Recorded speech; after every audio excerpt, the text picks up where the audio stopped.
fundraising campaign. This month is an opportunity for us to reflect upon the thousands of people living with cancer in Ontario and to remember our own loved ones lost to cancer. During this fundraising campaign, volunteers are involved in numerous activities to raise funds for the fight against cancer. The funds raised through this campaign help the Canadian Cancer Society in all the invaluable work they do to prevent and fight cancer.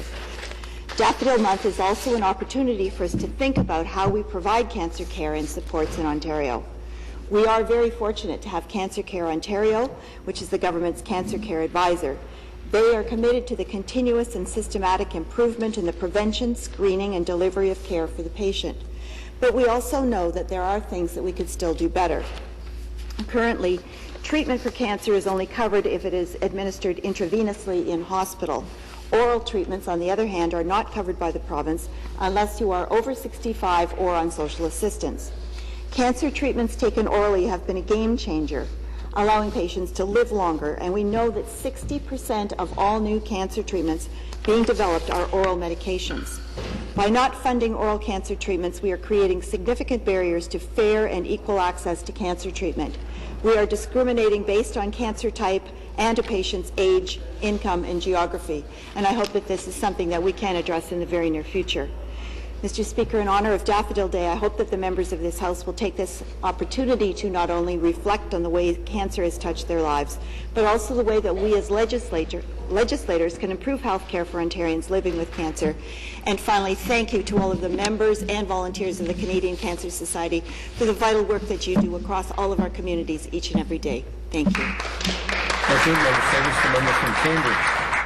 Thank you very much, Mr. Speaker. I'm pleased to rise on behalf of the Ontario PC Caucus to discuss the Pink Shirt Day that has raised awareness about bullying in our schools.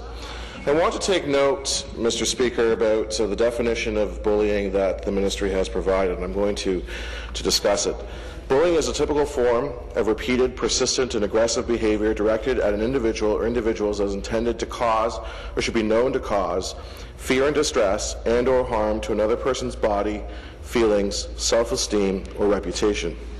Bullying occurs in a context where there is a real or perceived power imbalance. Bullying can take many forms.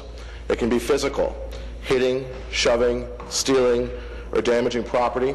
It can be verbal, name-calling, mocking, or making sexist, racist, or homophobic comments. It can be social, excluding others from a group or spreading gossip or rumors about them. It can be electronic, which is commonly known as cyberbullying, which is the spreading rumors and hurtful comments through the use of email, cell phones, social media, websites, and text messaging. I'm very pleased that governments right across the province, right across the country, Mr. Speaker, are raising this issue.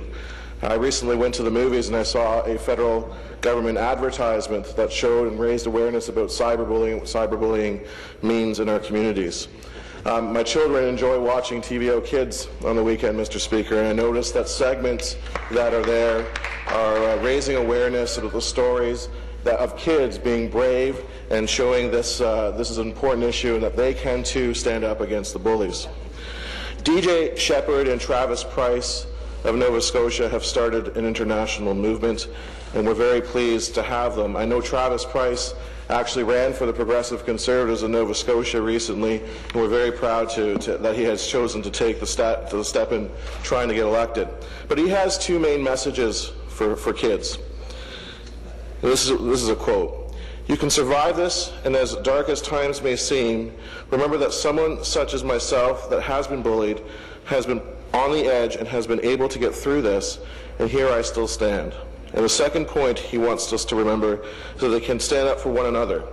When you see bullying happen, when you see this in your school, you can stand up, make a difference, and make that bullying stop. It is up to youth to really make a difference in this movement. Politicians help with legislation, and RCMP officers help protect us, but really it's up to the kids to say enough is enough within our schools and change the culture within our schools so bullying is no longer tolerated there. And Mr. Speaker, I want to echo Mr. Price's words. He says it right on point. Thank you, Mr. Speaker. Thank you.